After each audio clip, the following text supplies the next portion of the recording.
everything goes, it's like going to that point. Yeah. But to accept that point has lots of ramifications. إن كنتم صادقين.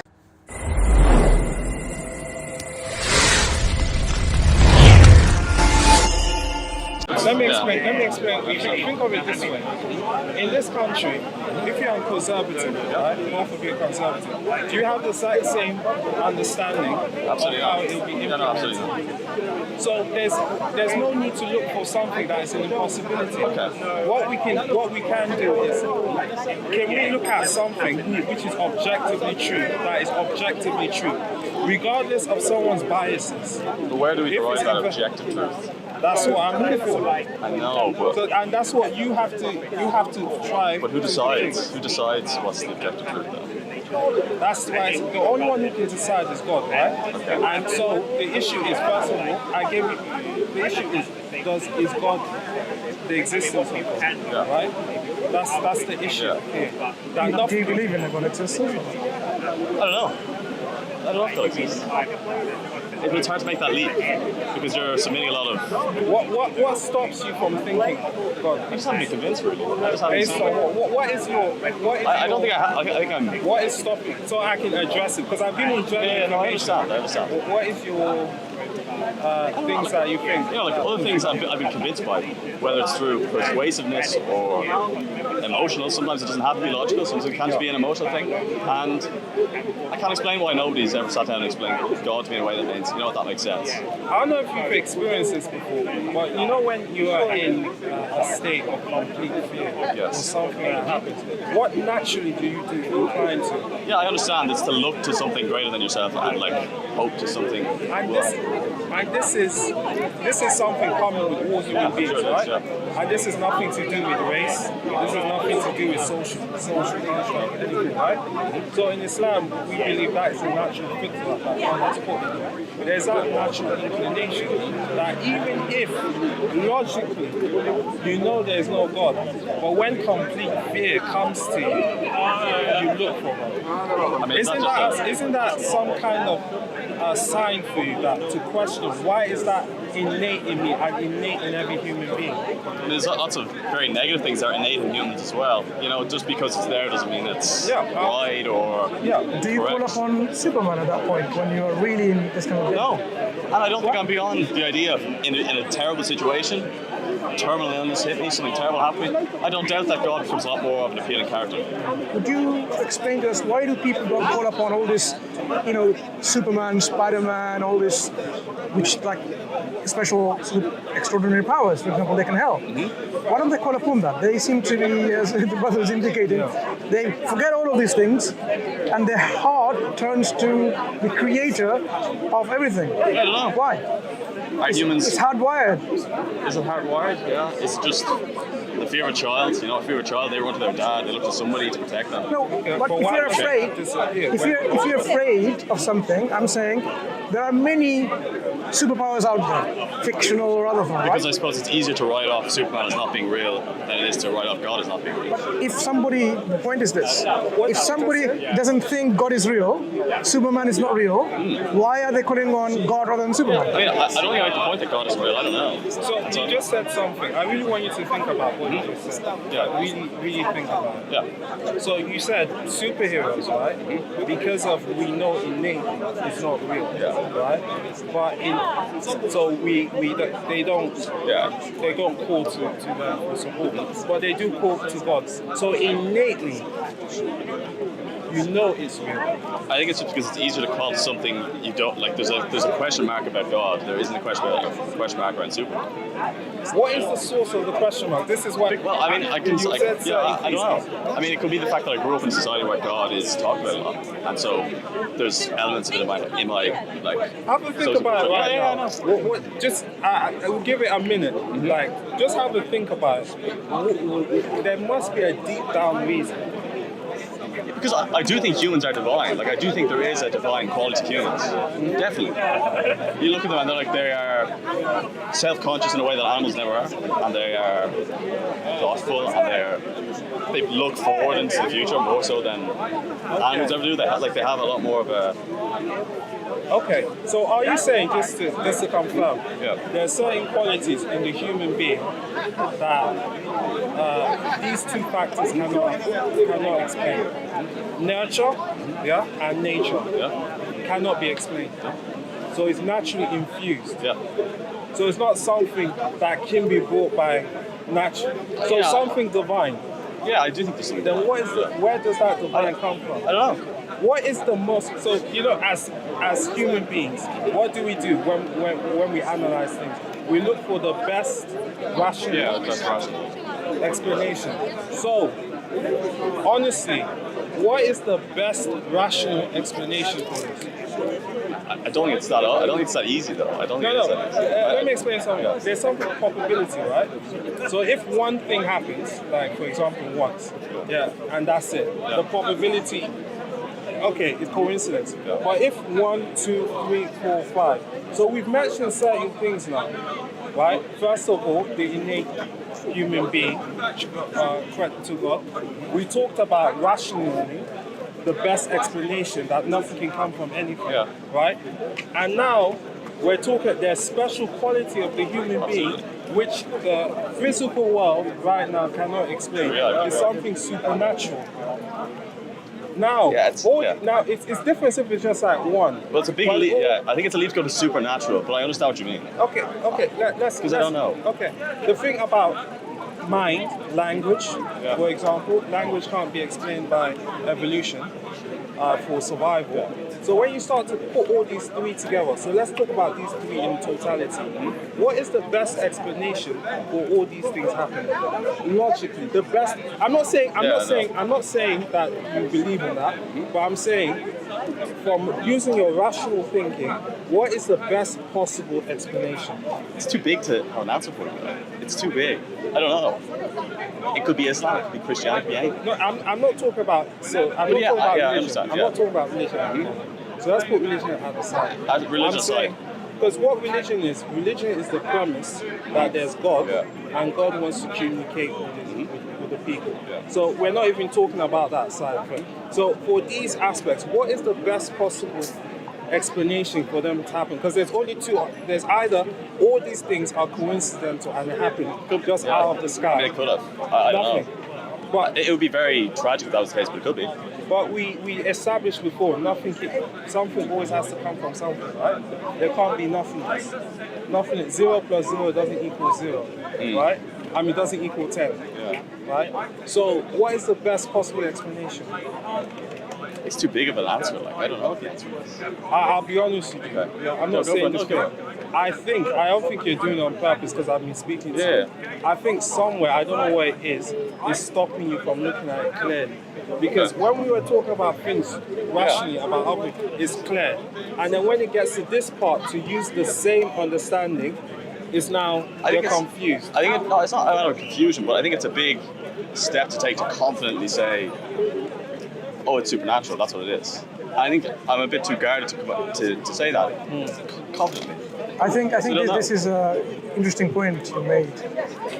You know what it entails.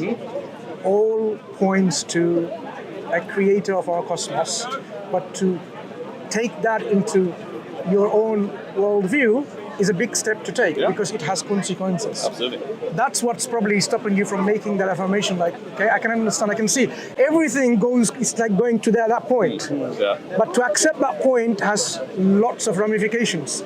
But I think it's also a matter of like speaking confidently about something you believe in, and if you don't 100% believe in it, there's no point in speaking to it as if it's fact. Give you an example. Forensic science. I'm sure you're familiar with. When they look at circumstantial evidence, they may not have all the evidence, which is like, there you go, the judge was themselves there, so were the juries, right? They witnessed it with their own eyes when they were saying and so on. They look at all the circumstantial evidence. Look, there seems to be a knife and he's got his fingerprint, the blood matches and so on. All this circumstantial evidence put together, they come to a reasonable position beyond reasonable doubt, right? That's what they call it. There's something about reasonable beyond doubt. It doesn't mean they're 100% certainty. They're not asking for 100% certainty. And then they will make that judgment saying, okay, fine, looking at all of that. That's how even our everyday life, we live our life by. And people are comfortable. If they're making a mistake, they will say, you know what, that's what all we had.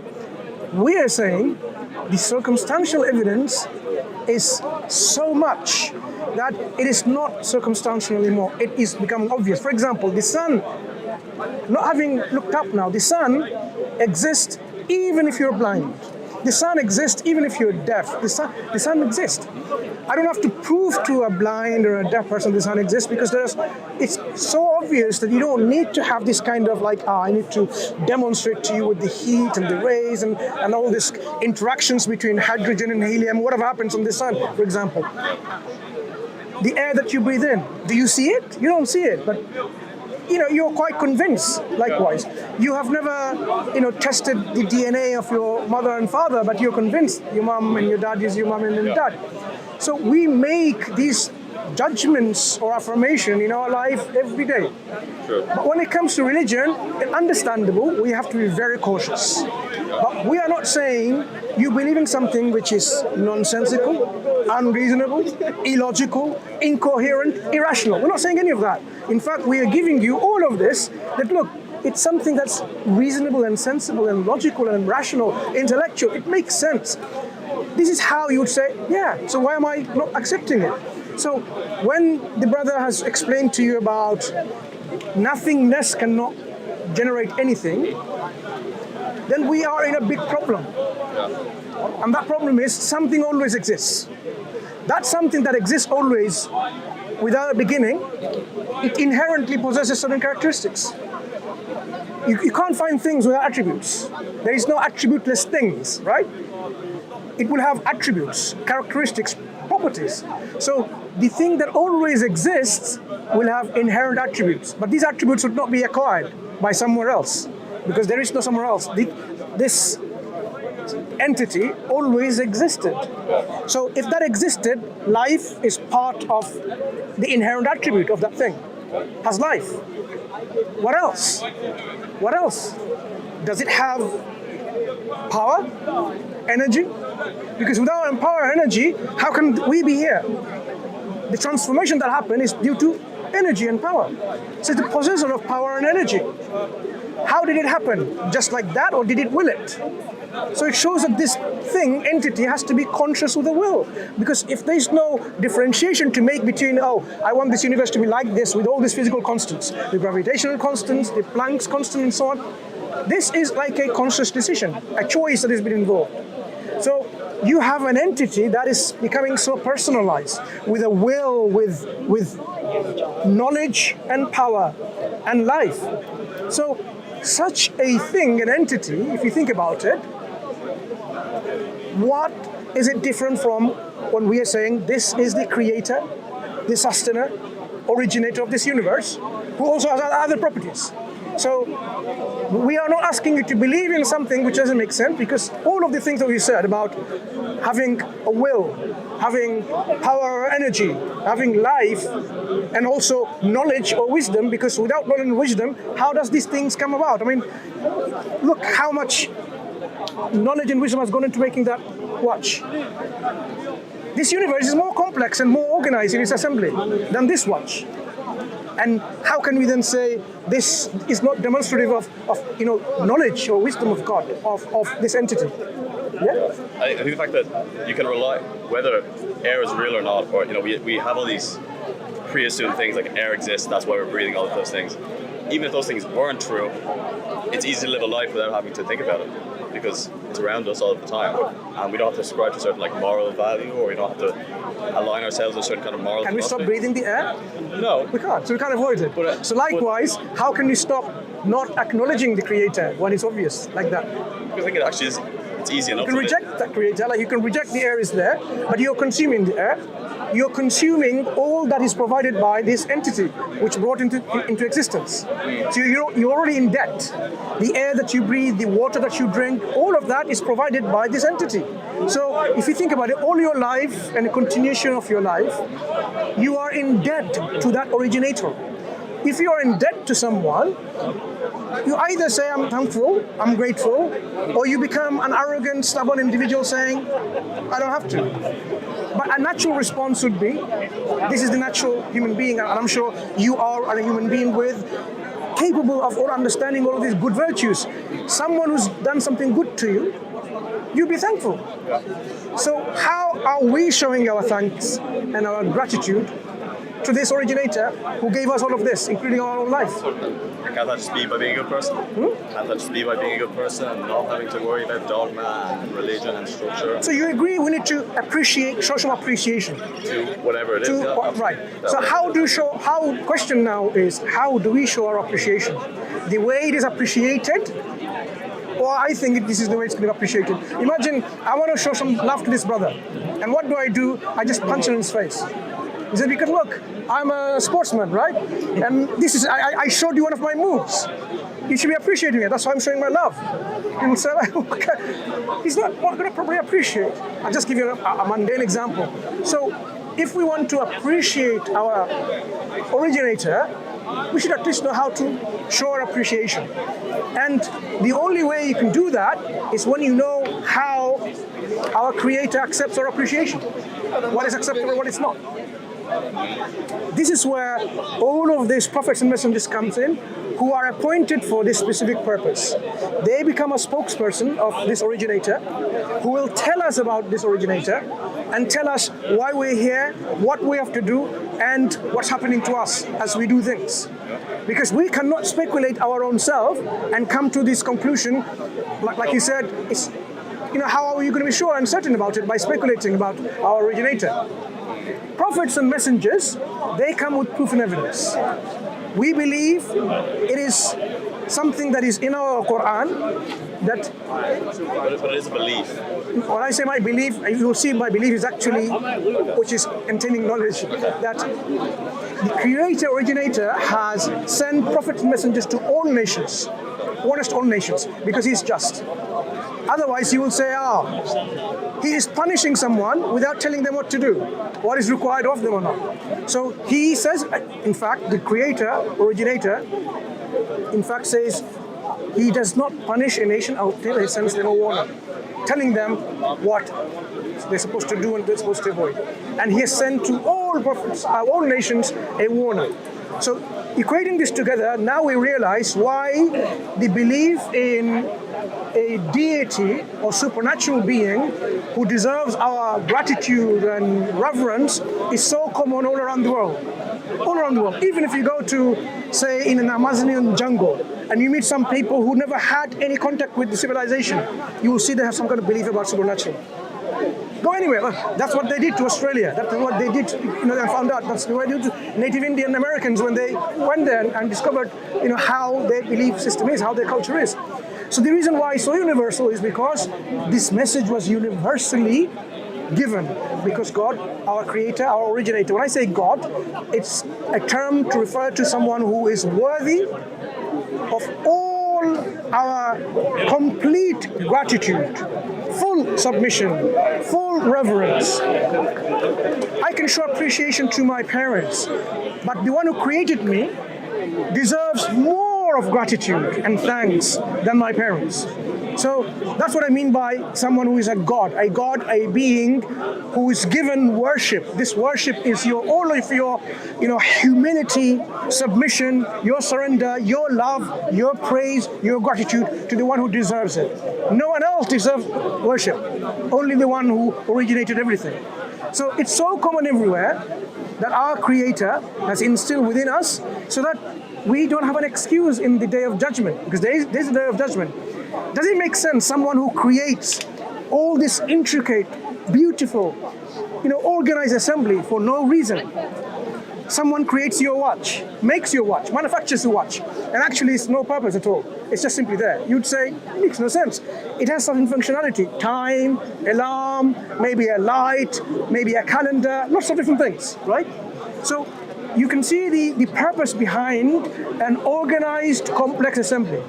This universe shows this kind of complexity, and how can you then say there is no purpose behind it? So we need to know what this purpose is, and our prophets and messengers tell us what this purpose is, and this purpose is that we are not here to live our life like smoking a cigar and that's it, but to fulfill an obligation, a duty, to give our gratitude, our praise and our worship to God.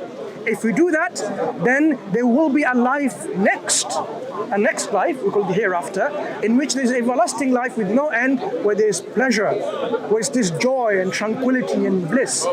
But if you don't, and if you reject it knowingly, and you are arrogant and stubborn, then what awaits for you is not so happy. There will be torment and unhappiness and sorrow and something that no one wants to go. You don't want, even your enemies want to go if you had an enemy. Imagine you had an enemy, you wish not even your enemy to go to hellfire, a place of torment. So the purpose of our life is not to find out the best course to go to uni and best work, to go which job is the best, provides the best money, and so on and so forth, best restaurant, best girlfriend or wife. No, it's to know the purpose of our life here and what happens when I die. So Islam provides all of these existential questions to the satisfaction of the human intellect. Everything else, if you were to question, you will see there are some confusions, there are some doubts, there are some inconsistencies and discrepancies. Islam is so clear, your heart and your mind together will appreciate and acknowledge and sync with this belief system. So we're not asking you anything different than what your heart and mind is already programmed or synchronized to accept. So when we say, the one who is worthy of our worship is the one who gave us life, you'd say, that makes sense. It's not my parents, it's not my country, it's not my nation that gave my life. It's the one who gave life to everything, originated everything. So I'm not asking you something to believe in which is unbelievable. So when we say all it is required of you is to follow the guidance given by this prophet and messenger, the final prophet and messenger has come. That's the difference and distinction the brother was trying to make. Islam today is completed with the message of the final prophet and messenger, because mankind has come to a stage where the message can be universalized now, everywhere. Previously, it was a community with a prophet to that community. This community and the prophet was only responsible to that community alone. He was not responsible to people on the other side of the world. There will be another warner, another prophet, another messenger for that duty. So Islam came with the final message. It tells you there are certain things you don't do, and these are not good for you. And certain things you should do, because these are good for you. For example, to give you something example from contemporary understanding, we are asked by our Prophet to fast intermittently, Mondays and Thursdays. Fast from sunrise to sunset. What is our experts in nutrition saying today? Saying you should intermittently fast, maybe twice a week. That's what expert advice is. So the Prophet, when he said this, you might say, oh, this is too much, but there is a benefit to you.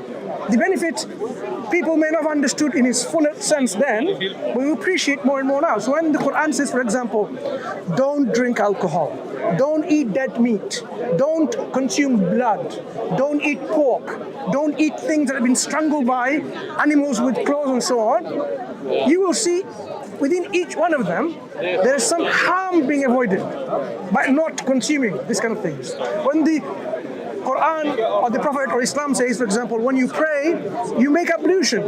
You can see by making ablution, you're not physically cleansing yourself, but you're spiritually cleansing yourself to be in contact with your Lord, your Creator.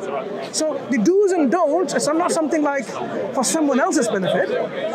It's for your benefit. It's for my benefit. So when we say we give charity, you know what charity does? When we give from our wealth willingly to someone who's poor, it purifies our hearts by removing the greed. Greed. Do you know why people play the national lottery or other lotteries? It's the laziness and greed. Because they want to make easy money without doing some work. So much greed, I'm not going to win. But Islam says, no, you work and you reap your results by working. And he would say, that makes sense, I'm a responsible person. I don't be lazy like a couch potato and then things comes to me. So being charitable is something good for you too. Not only good for the others, but good for you. So whatever you look into Islam, Islamic laws of do's and don'ts, you'd appreciate that actually Islam is not taking anything away from you. So when Islam says, don't fornicate, don't commit adultery. In today's society, adultery and fornication, the term is like What do you mean by that? It's so rampant. People are sleeping left, right, and center, right? And they don't even know who they're sleeping with when they're drunk. What does it do? So if you're a married person and start sleeping around, you are going to have a negative impact on your family, your wife, and your children. So by saying don't do these things, it's preserving the family unit, preserving the love, the bond, the care of your family, of your children. This is why it's necessary not to go and sleep around and committing adultery. Does that make sense? You're right, Yeah. So when we ask you to become a Muslim, if he hasn't done so already, we are asking you to submit and surrender to the will of the Creator alone. Not to any nation, not to any flag, not to any man or woman or any footballer or any superstar or any singer or any dancer or any musician. No one. The Creator of the heavens and the earth. To avoid and reject worshipping of one's desires or worshipping the creation, but to return to the worship of the Creator. And you do so by following the Prophet, the final Prophet Muhammad ﷺ, in how to worship God. That's what Islam invitation is all about. Is that something that's difficult for you to accept? I don't think it's difficult for me to accept, but there's a lot of religions that are very compelling. There's a lot of religions that are very compelling. Okay, let's talk about those religions now. Let's compare. Yeah, I understand. I can't speak to other religions with any great confidence because I'm not particularly involved in any of them anyway. Okay. Just give you some hints, fine, in terms of when you're comparing the religion. Yeah. Well, I mean, naturally, you're going to come at it from the perspective of Islam is the way. I'm making a simple comparison which you can actually verify it. Verification purposes. So if a religion says there's many gods, whether they're 3 in 1 or 20 million, the idea of multiple of deities, which are absolute, is nonsensical, it's not intellectual, it's not coherent. So I'll give you an example why polytheism, in any degree, whether it's triunitheism or tritheism or many gods, imagine now there is 2 gods only. Absolute, meaning they have independently absolute sovereignty. God number 1 and God number 2. God 1 wants to lift this bag up to here. All powerful, we're not able to do that, right?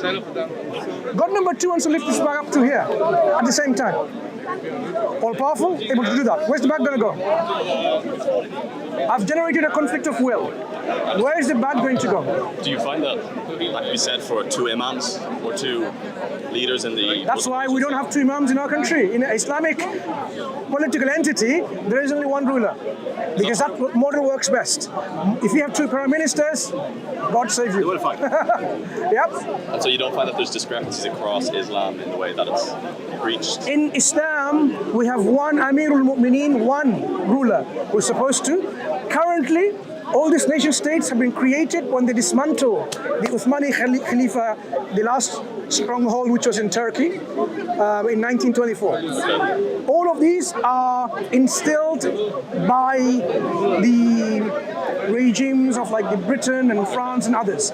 That's why Muslims are all trying to work together to get back the Islamic system of where there is 1 leader, 1 ruler who will rule all the Muslim world, so you don't have all this confusion and weaknesses. The reason why people... That will happen. Our Prophet said so. Our Prophet even prophesies that this will happen where there will be a time when there will be biting oppressorship, kingship, and so on and so forth. We see that. But he said, but they will eventually come in a khilafa upon nubuwah, where there will be a rulership of Islamic entity or political entity upon prophethood, which is only 1. So when we talk about the example of multiple deities which are absolute beings don't compromise. They are there independent and self-sufficient. So this bag either goes up to here or up to there. If it goes up to here, then God number 2 is not absolute. Failed. If it remains there, either way you can only have 1 absolute. If it goes up there, this God is not God. If it remains there, that God is not God. It's like if you're driving in a car with 2 independent steering wheels, you're on the right, I'm on the left, right? So I'm on the left, I'm taking it this way, and you're taking it that way. Where's the car going to go? I don't listen to you, you don't listen to me. I'm an independent driver. The car's not going to go either way, is it? So that's why the conflict of will demonstrate you cannot have more than one absolute being in reality. This reality tells you, demonstrates to you, look, it's sunny now, but it's not suddenly like the sun disappears because there's another God who says, I don't like the sun to be sunny. It doesn't happen. The whole universe that we're living demonstrates to us there is only one absolute entity in control. Not two, not more. Not more than one. Because otherwise there will be chaos and corruption and total disaster of this universe. Isn't there though? Isn't there lots of corruption and disaster in the world? Who's to say there aren't gods, you know? So imagine now one creator says, I don't like this earth. The earth disappears. Okay, well maybe Other one says, no, I like it. I want it to stay. What's going to happen? The Quran actually gives us, if you're surprised, the Quran uses examples for us to understand this. لو كان فيهما آلهة إلا الله لفسدتا. Had there been more than one ilah, more than one God, there will be corruption, chaos, and ruin. And I was explaining that particular ayah of the Quran in 3 examples. You cannot have this universe in this particular way it is working. So much control. It's not like the earth rotates one day this way, one the other way, and then it jumps about and so on, because that's what you expect, chaos. There is no this. It's all following a natural law that has been placed by the Creator. Everything's following. Everything seems to be going. Everything's rotating. Nothing's like suddenly stops rotating. Do you understand? Everything rotates. Everything rotates. Why isn't everything stopped doing that? So this is a law that has been already placed in this universe. So when we say Islam is the only acceptable belief system, all the other belief system, I've given an example of a polytheistic belief system, which you know rationally cannot be true. So what other monotheistic religion you're going to check then? Because now monotheism seems to be the only viable belief system which is open to our inquiry. Agree. What other monotheistic belief system? Judaism. We say, look, the prophet Moses was a prophet of God. We believe in that too. We believe in Abraham and Jacob and Solomon and Adam and Noah. Peace be upon them all. They were the prophets of God. So Judaism doesn't have something that we don't have either, because we say these were the prophets of God sent to these nations. But what they did was they at some point rejected a prophet that came to them, Jesus Christ, the son of Mary. And then when Prophet Muhammad came, they also rejected him. So they rejected 2 prophets. All they have to do is now verify these 2 prophets as a prophet of God. So the idea of a concept of God should be similar because it's coming from the same God, this belief system. Christianity, there are Christians who are Trinitarians, there are Christians who are Unitarians, there are Christians who are Mormons, and Jehovah's Witnesses, different kind of belief system. But ultimately they believe in one God in some way. We're saying Jesus Christ was a Muslim. He was sent by the same one God that we are asking you to follow and believe in. Jesus Christ didn't come to people and say, worship me, I am God on earth now. He says, worship the one who sent me. So Christianity is simply the same way and belief system that I'm asking you, inviting you to, is something that they fell short of by mistaking their belief system and introducing falsehood within it, and rejecting also the prophet that came afterwards. Last question. I think the Christians say that Jesus is God. Some do, not everyone. Okay, let me ask you one question. For Islam, because you said it's the way of that everything makes sense. So how is it that we, like people who are Muslim, are going to go to heaven? What is the ticket? What's the... Yeah, so the way to go to heaven is to have the key to heaven. What's the key? The key is La ilaha illallah Muhammad Rasulullah. That you worship none but God and you accept Prophet Muhammad as his messenger. But if you are walking in a street and you're driving and you're with your son and your son has an accident, kills someone, there are consequences. You can't just say, okay, I forgive you. You're sorry. There are consequences. So what's the consequence? The consequences. So, for example, if you have killed someone accidentally, you can recompensate. That's in this life. What about in heaven? How can you? No, let's talk about this life first. Let's understand that. When you've done something wrong to someone, you have to make things right. But of course, the life that you've taken is not going to come back again, because there's only one life here. So you cannot compensate by giving them life back again. So what you do is, the sin that you've committed, for example, by mistake, if it's intentionally, then you should be also killed. Life for a life. That's the equal recompense.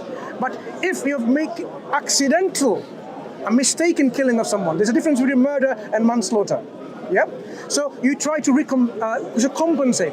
Maybe you say, the victim's family, fine, I'll try to compensate, give them blood money. It means, what would you like as a compensation for the life that's been mistakenly taken? Okay? The family might say, I forgive you, that was a mistake. Or they might say, we want this. They might say, we want you to be hanged and killed. Well, there you go. Then you'll face the consequence. So now let's talk about, consequences, I agree with you. There has to be consequences. Are you a Muslim? No. Right. So before you go into that, so let's understand about concept of God. Do you agree with the concept of God in Islam? No, I keep with the concept of God. I agree with the concept of God in general. No, in Islam. In Islam. No, I'm not Muslim. In Islam. The concept of God in Islam that I have explained to the gentleman here. What's your name? Daniel. I'm Mansoor. What's your name? Yusuf. Do you accept that the only being worthy of worship is the one who deserves our worship? God, the creator, the originator, the sustainer. Yeah. Right. So, do you agree that Prophet Muhammad ﷺ was the messenger from that creator? No. Okay. So, the question is not about God. The question is about identifying and verifying someone as a prophet and a messenger of God. Good. So, how do we, Daniel and Yusuf, how do we establish, what's your name, brother? Abdullah, come in. How do we establish a prophet or a messenger of God as a true prophet and messenger of God? So someone comes along on this, like this brother comes along and says, I'm a prophet of God. Are we going to simply accept his statement? He comes along and says, I'm a messenger of God. No, just because, no. So what would you ask and what would you demand? What would you wish to verify? What is it that we want to verify with? And let me start with Brother Abdullah. What is it we have to verify him to say he's a prophet of God? So he's what? So what evidence that Evidence, okay. The brother is asking for evidence. What would you like for him to verify he's a prophet of God? I have to know his purpose, and all the religion has to make, every single part of it has to make sense to me. And fine, books is fine, it's their thing. You want to verify that he's a messenger of God or not? Yeah. And now you're saying everything that he says has to make sense to you. Yes. Right. Do you understand quantum mechanics? Does it make sense to you? If I studied it, and cared about it, I would understand. Have you studied it? I haven't studied it. You haven't studied it. Yeah. So if you haven't studied it, would it make sense to you? Yeah. Particles pop into existence from nowhere. Does that make sense to you? Does it make sense to you? Does it make sense? So there are certain things that make sense to you, but yet you demand everything that individual comes up has to make sense to you. You already bring a criteria which you're not truthful to yourself. You are using a criteria which you don't apply it consistently. When you go to a doctor and ask him about something and he just tells you the diagnosis, One moment. it's nothing. Daniel and Yusuf, try to focus on this one, right? Yeah. Brother Abdullah as well. What's your name, brother? Omar. Abdullah, Omar, Yusuf and Daniel, right? And this is Mansoor. You want to establish everything says makes sense. Yet there are many things in this life you cannot make sense of it because you do not know everything. Do you agree? You don't have the knowledge. You don't have the knowledge. Because you don't have knowledge of everything. Then you need to modify your criteria. Daniel, I want to, don't feel like this is going somewhere because it's important that we all together, because I want you to become a Muslim and I want to understand your obstacles, okay?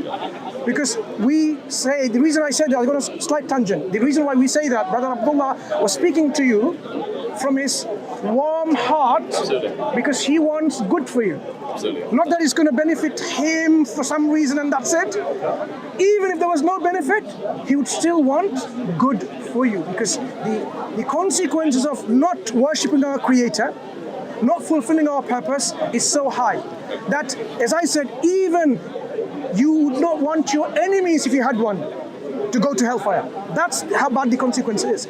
So we want you to become a Muslim and save yourself from the hellfire.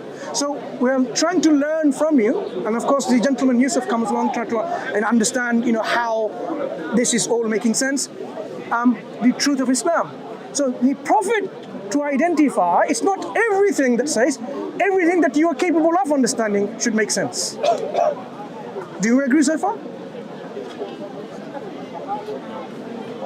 then how can you say, if he said something, and you say makes sense when you know you don't understand everything? Because if I want to understand, I'll go and research and know about quantum mechanics, and then I will say, okay, it makes sense. Sure, are you going to research about everything and everything? If I want to, if I care about it, yeah. Okay, so okay, let me give you an example, okay? Very good. So Daniel, this is one proof. Same time, the proof is in two ways. One is a proof of falsification and proof of affirmation. So generally it's understood to be a proof through falsification test. You know, in science we try to give theories and give you the ways to falsify it. The Quran says, if this wasn't from our creator, God, Allah, that's his name, no plurality, no masculinity, femininity, and so on, so it's just unique name. If it wasn't from God, then what you do is go and produce a chapter or 10 chapters or one book like it in the way it is constructed. So Quran challenges people, like imagine Prophet Muhammad ﷺ came and said this. He did to people.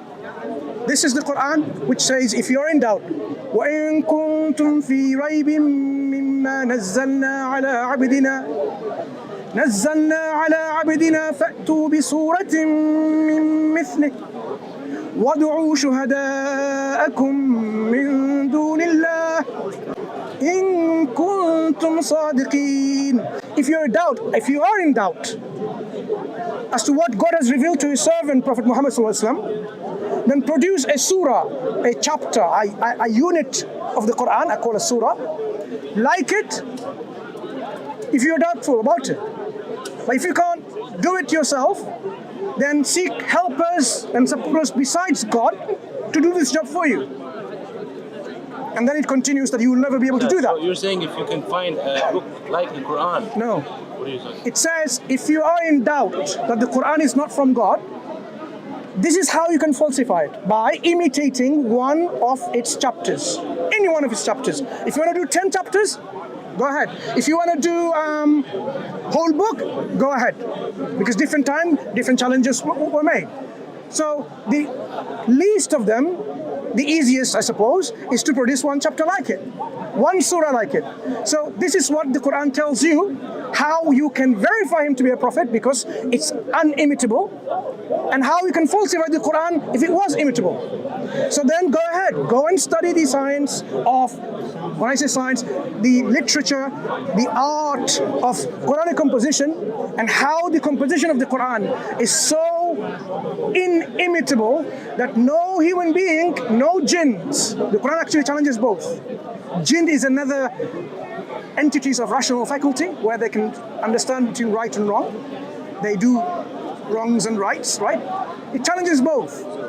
So if you think it's not from God, if you have some doubt, then go and do it. So this is exactly what I'm saying. If you're capable of doing that, go and study Arabic language, the Arabic of that time, and then produce something like it. So the Bible also is a very good book. That Daniel, before you go, Great to meet you.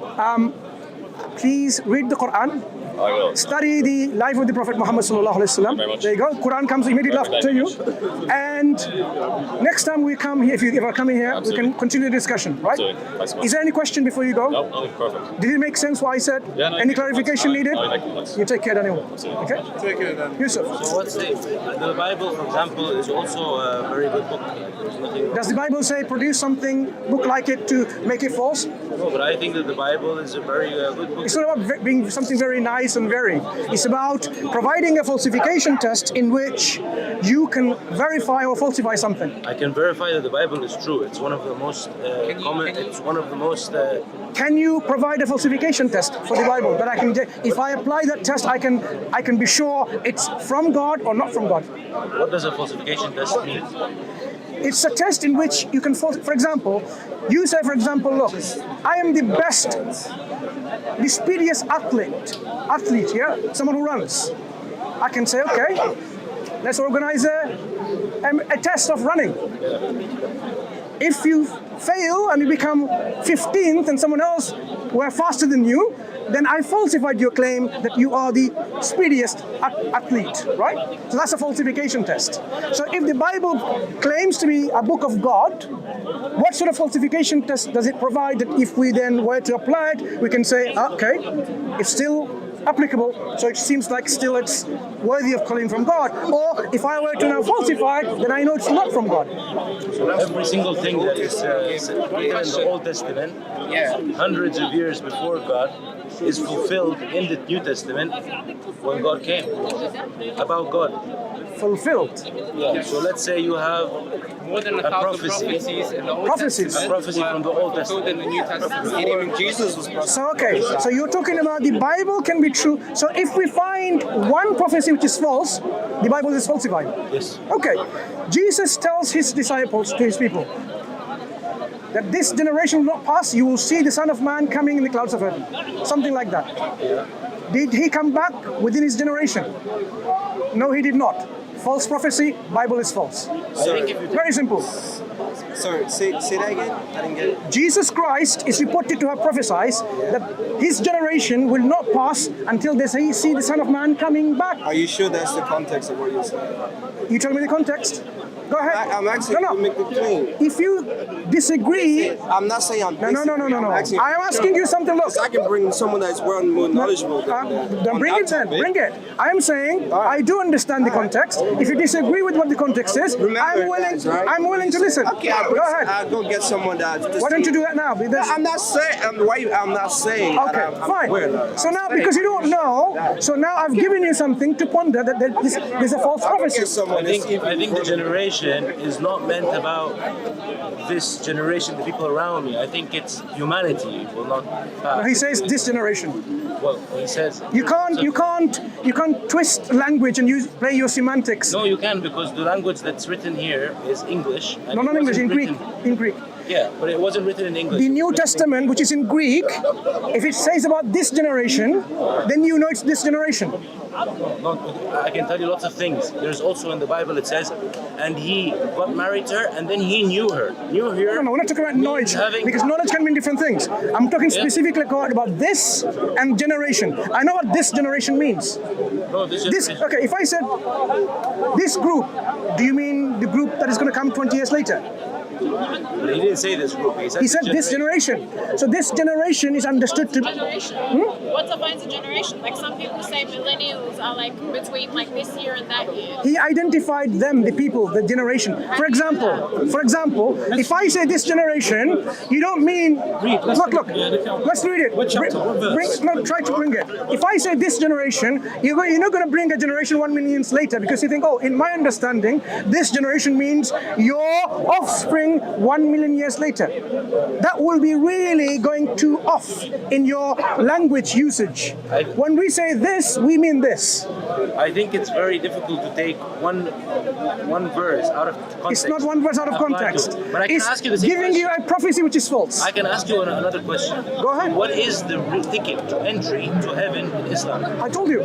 What is the? You don't tell me. So let me. What did I say? Let me ask you. I'm someone and I am with someone else and I'm lying, telling a lie. Yeah. So if I go to heaven after I tell lies, then that means God accepted me just because I said I'm sorry? He can just accept me because I said I'm sorry? That means he's not righteous, correct? 1 second. Is God forgiving? God is forgiving, yes. What does it mean? Does he demand payment in forgiveness? He doesn't want payment and forgiveness. Right. So forgiveness is he just let it go. The payment was paid already. That's Now, understand forgiveness first. Forgiveness is, if, for example, someone steals, forgiveness is not that you give what's stolen back. That's payment. Yes. Forgiveness is just letting it go. Yeah. Is God able to forgive without payment? God is able to forgive, but also God is righteous. So important. 24:34. Yeah. Is God able to forgive without payment? What was the answer? Without payment to him, yes, he doesn't want payment to him. But there is a price. Not payment to him or anyone. Simply without payment. You said something. You said if you hit someone, kill someone, there's a consequence. Correct or not? Yeah. He's talking about the Okay. end of time. Can God forgive this consequence? Say, forget it. Don't worry about it. You come to heaven and forget the consequence. Can you say that? God, as I said, can compensate. So, for example, the person whose life was taken away unjustly, God can reward him in the hereafter with millions, zillion times better, that he would not even think that this is something, the pain that was inflicted or the loss of life by not having been with the family for the next 10 years or something. He will have more, or she will have more. Who died?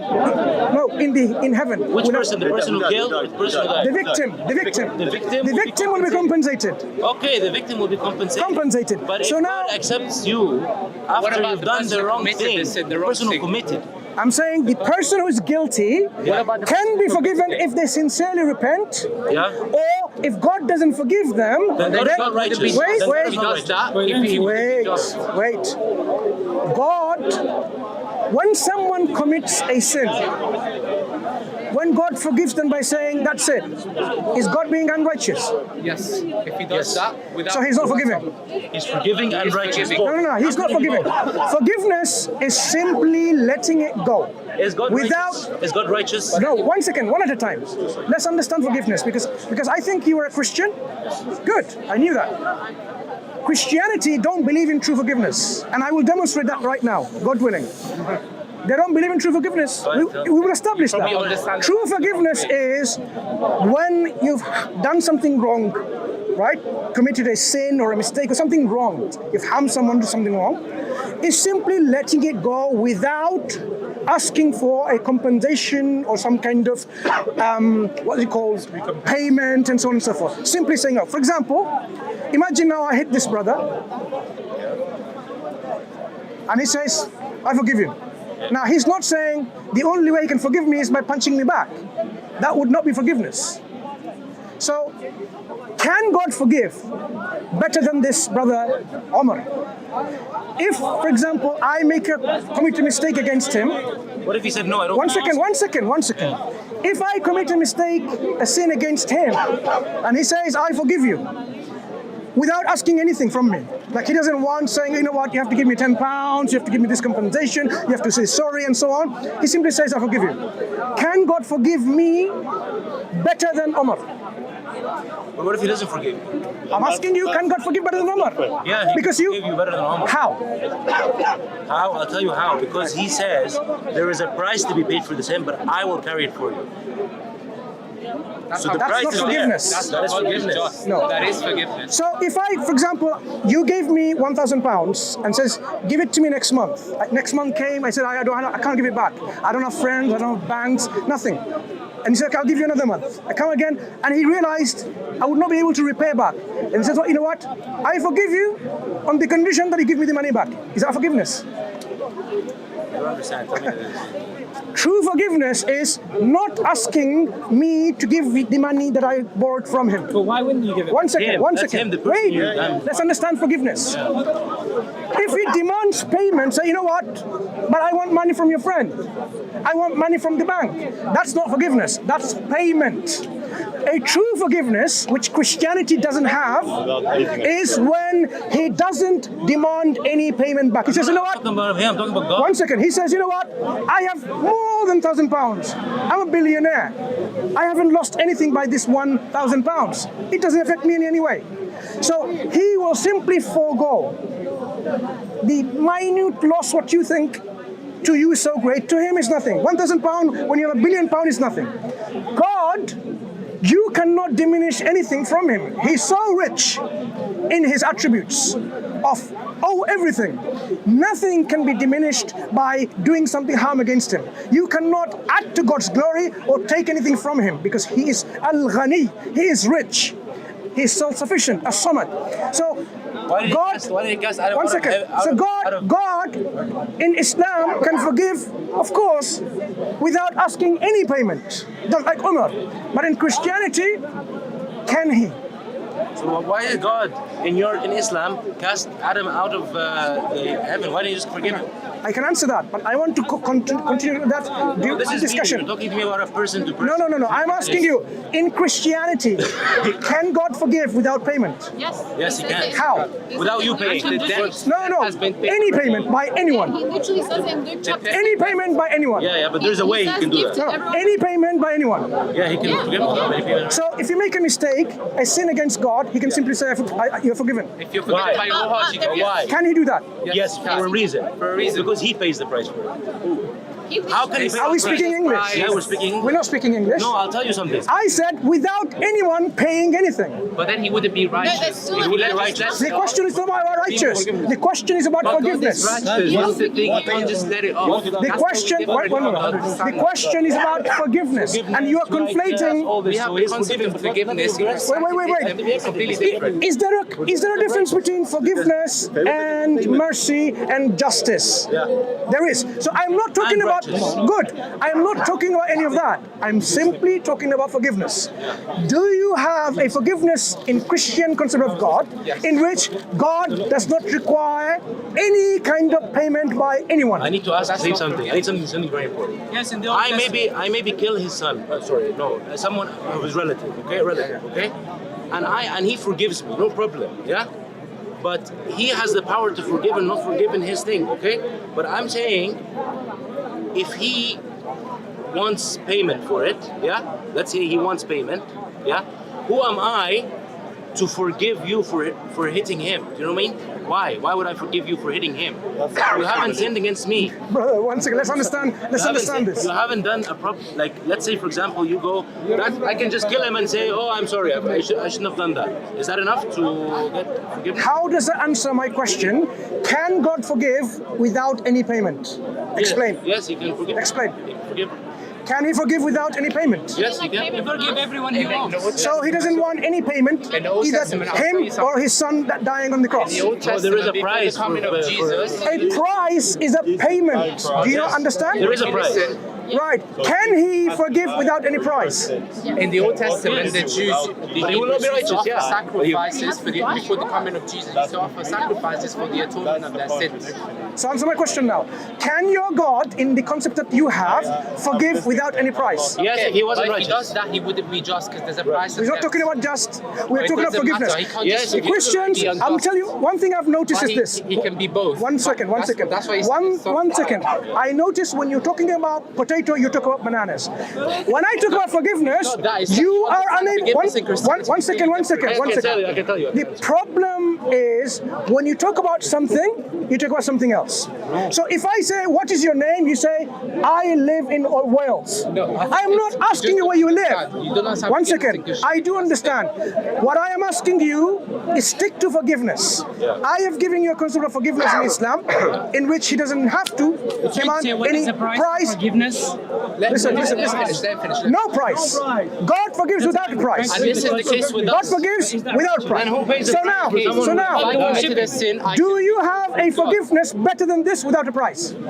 If someone steals from me, I want. One moment. Can you tell me, do you have a better concept of forgiveness without a price?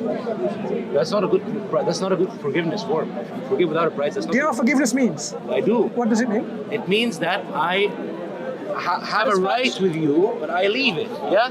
But that's if it's my right, I can Okay, do guys, that for let's you. all kill But each it's other, my God right. will forgive But us, if it's it's right, I can't forgive you for his right. God's He forgiveness. has to forgive. God's forgiveness. So God to forgive, he simply cannot say you're forgiven, and that's it. Right? So he doesn't need a price. No, he has paid a the price. price has been Which one? paid. He needs a price or he doesn't need a price? You're in tell us what is the price? literally contradiction. What is the price? What is the price? No, the What's the question. answer? You tell us the answer. What I'm saying is, the moment you introduce a concept of price, it's no longer forgiveness. It's a very, very bad type of forgiveness. Condition. Why is that? Or based I'm on telling you, condition. a true forgiveness Let me just is explain. simply letting it go without demanding a payment back. That forgiveness is Is that always your I have the answer? right. I have the right. Now I'm saying, Is that had an answer. This, I'm answering. In Islam, this is the true forgiveness of God. In Christianity, there is no true forgiveness. It's all about payment. One question. Yeah, sure. You So sinned righteous against him. You did forgiveness, that's the problem. I'm talking about God's him. forgiveness, not mine. Look, you hurt this guy, yeah? You hurt him. Forget that. But I forgive you. It's okay. Don't forget I'm talking about about it. God's I forgive you. forgiveness. God's forgiveness. Yeah, for God wouldn't say. Hang on. God's forgiveness. Do you believe? Yeah, I don't think God will say, okay, One don't worry second. about him. Okay, one moment. Do you believe now? Let's go to another attribute. Do you believe God is just? Yeah, God is just. Is justice a concept in which you punish the innocent or punish the guilty? Guilty. Punish the sin. The sin has to. No. The debate. Do you punish the guilty or punish the innocent? Guilty. Guilty. Yeah. Right. Jesus Christ was punished on the cross. Yeah. Was he innocent or guilty? Innocent. Thank you. Okay, but let me explain one thing. There's nothing to explain. No, let me tell you. No. There is nothing to explain. Yusuf, stop. Die for everyone's sin. Yusuf, there is nothing to explain. So now you are in a belief system which is you're contradicting yourself in terms of how. Give me a question. I don't need to speak to you any further. Even you, because you agreed you punish the guilty, and Jesus you agreed was punished and he was innocent. You can't have it both ways. You live in contradictions. How is he just? Sir, with all due respect. So he doesn't forgive. Wait.